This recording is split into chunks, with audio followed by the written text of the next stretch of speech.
Hi everyone, it's me, Carbundance, and thank you for being back here with me. I have a quick announcement to make for this coming Monday.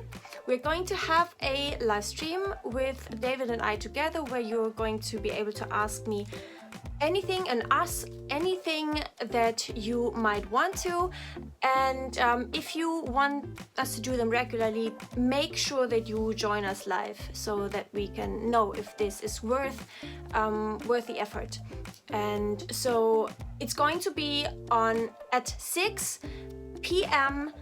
UTC +1, so that's 6 p.m. German time. For example, that's 5 p.m. for the UK. It's 1 hour later than last Monday because we figured we're trying that so more people can join us because of work, like maybe more people can join us. And on the German channel, for those who are speaking German, it is 1 hour earlier than 6 p.m. German time, so it's 5 p.m. German time. It's going to be in German than the other one. Okay, so make sure to give this a thumbs up. And actually, I'm filming this video on the Monday, on the Monday, 7th February. So I'm really looking forward to our very first live stream, which is going to be today in about 3 hours. So that's exciting. Okay, I'm going to go into what I ate a year ago and going to pack it with as lot of helpful info and input for recovery for you guys as possible. I have a screenshot for you guys here. It's habits that could be making your anxiety worse. And you're going to see why I'm showing you this. So if you are struggling with a restrictive eating disorder, you most probably are struggling with anxiety as well, more or less. The reason behind it, we always think, it also is very much mental, because once your brain is in this restrictive mindset, you of course tend to worry about not only things about calories and exercise and your physique and your appearance and how people see you, but especially what people don't know, that it's also that you mentally also worry much more in general. Like, you're just more worried, you have more sorrows, you're thinking about, like, you think poorly of yourself, you're not very self-confident, and you don't dare to dream big and such. And so, but what people don't often realize is that you're also physically much more anxious, and that is because you're underfueled. And so this is one that many people know about, drinking coffee, because coffee is a stimulant. It can cause jittery effects on the body. Many people feel more anxious after drinking it. That's true, it's individual for everyone. I personally, when I was under-eating, and especially when I don't know exactly if it had really to do with the macros or if it was only under-eating, but I think it had to do with the macros as well, because, you know, blood sugar stuff and everything. So if you eat more fat than I did in my high-carb days, then of course everything is going to be metabolized and digested much slower. And so that can help in the caffeine not being absorbed in a very fast manner.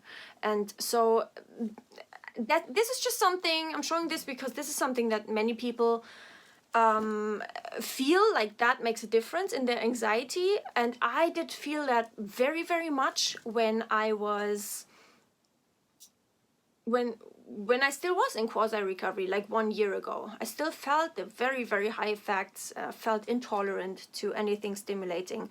And when I left it out, I just felt so much better. I don't have this drastic difference anymore.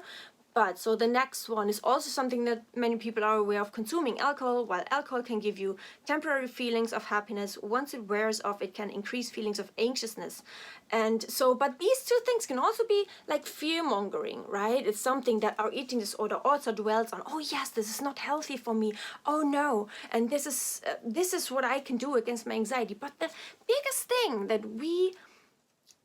that people with eating disorders can focus on when they struggle with anxiety, which mostly everyone is skipping meals. And I translate it also in general into under eating, just eating more, just eat the minimum guidelines, just get yourself up there somehow, like the mini-mod guidelines, and then you do have to go through the extreme hunger in order for all of the anxiety to go away, in order to get the peace and the relaxation again, and like just getting your mind and your body off of worrying about calories and food and exercise. And so it says skipping meals. Doing so can cause a drop in the body's blood sugar levels, which the eating disorder likes to ignore.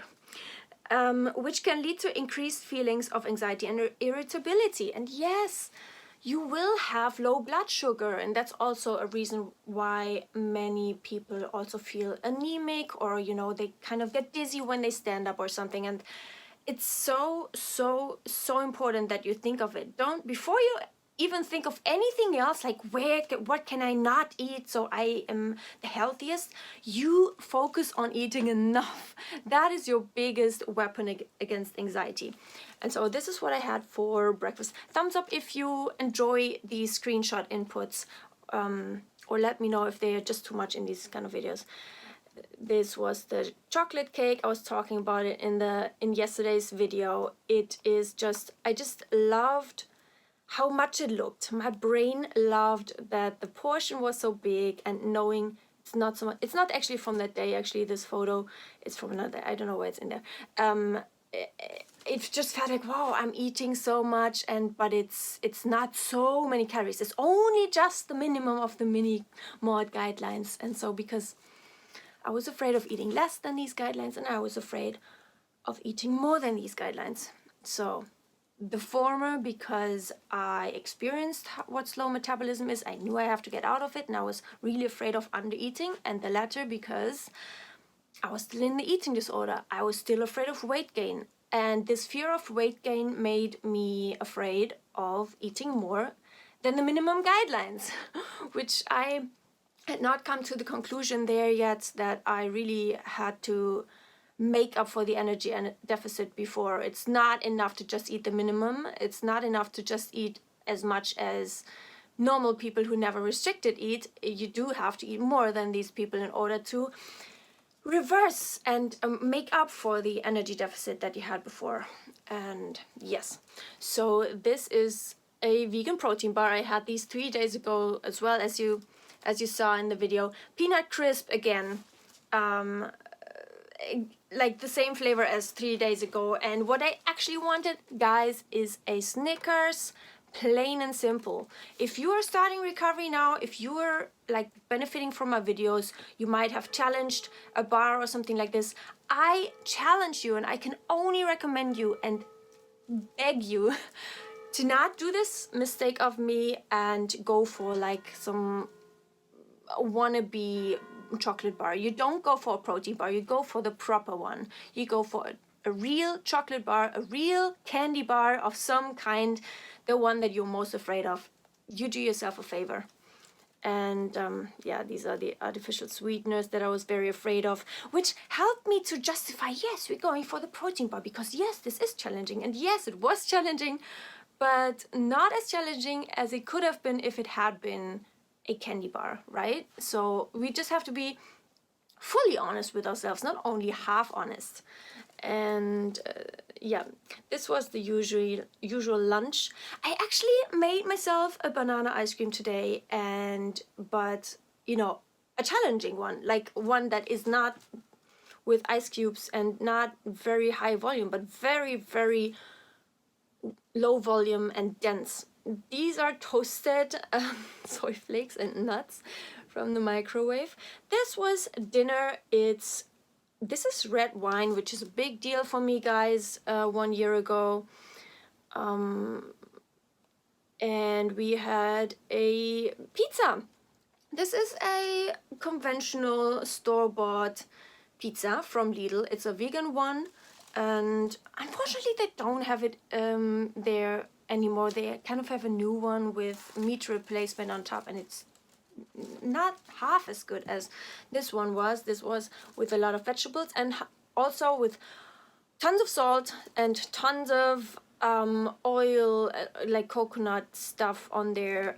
It didn't have fake cheese, but you know, kind of like just oil and margarine blobs on there, which freaked me out. And so, but I had this together with David, and these were my first steps, enjoying the same thing that David enjoyed, and very, very much of a challenge. So, okay, I made a screenshot there. It's from one year ago. I do not really agree with a lot of what the channel says otherwise, but this is really good. The most effective way to do it is to do it. Yeah, apply this to your recovery. This is the most effective way. The most effective way is not to think about it.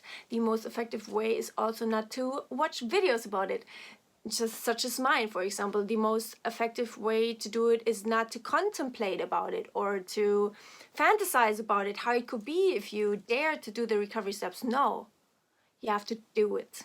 And only then you make progress. Take that to heart, guys. That's the only way how I progressed and how I really felt things changing in my brain. And the only way how I got to real recovery. Keep in mind, guys, this is not real recovery. I was there in quasi recovery and still compensating in a lot of ways. And I was not exercising there already, but like I didn't use, I mean, I talk about this all of the time in those videos where I was only doing half of the opposite and not the whole full opposite. And so not the scariest opposite. And yep.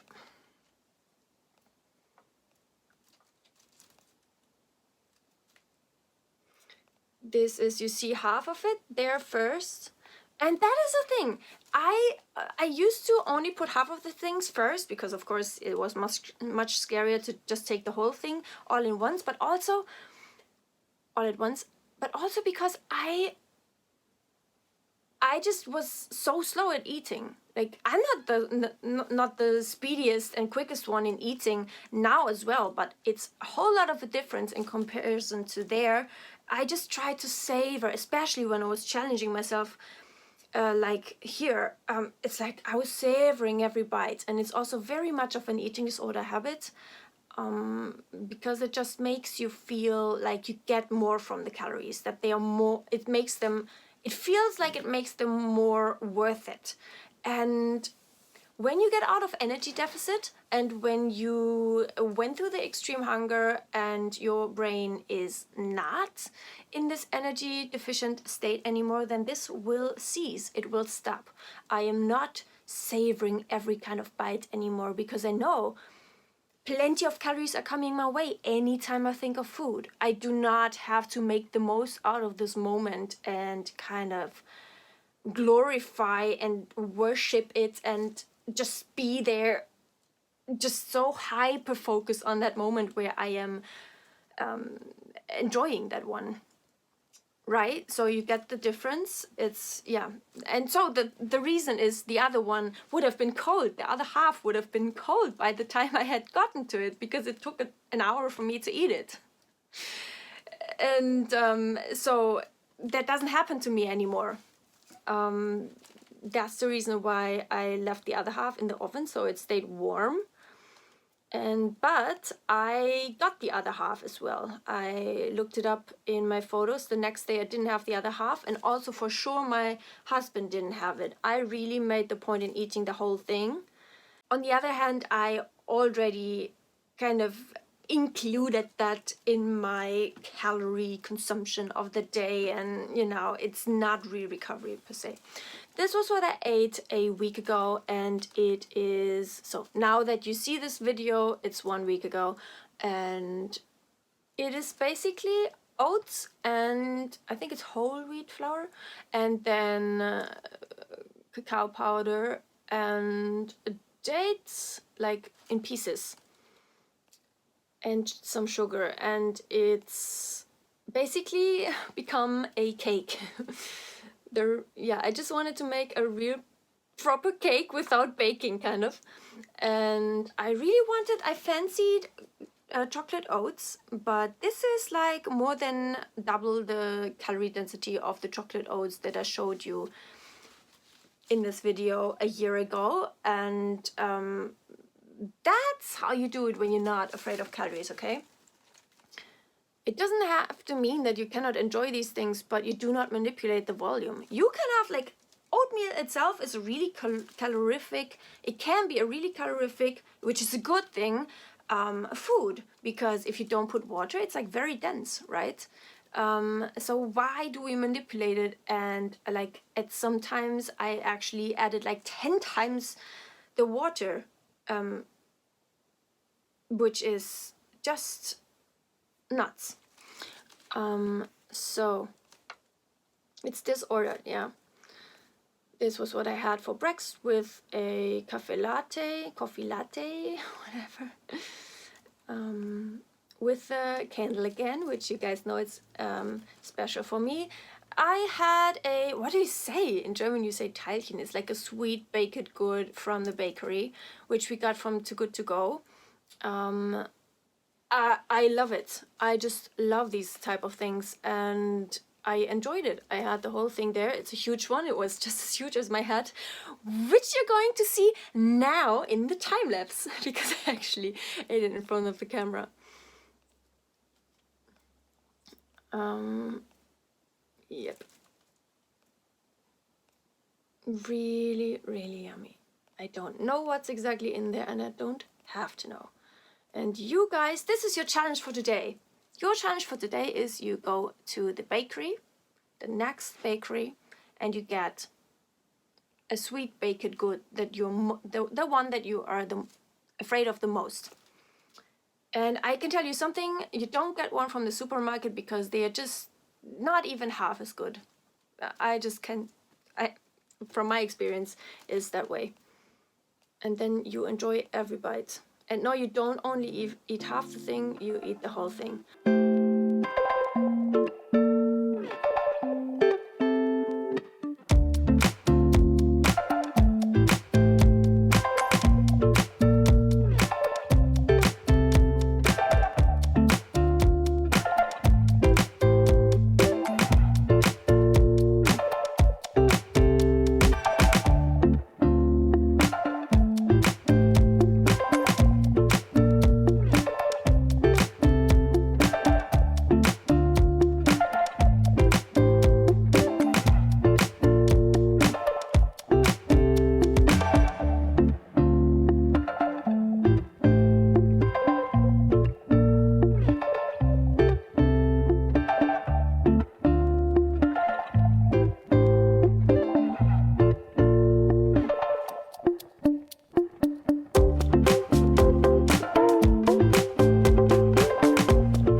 Going to skip these because it's getting too long.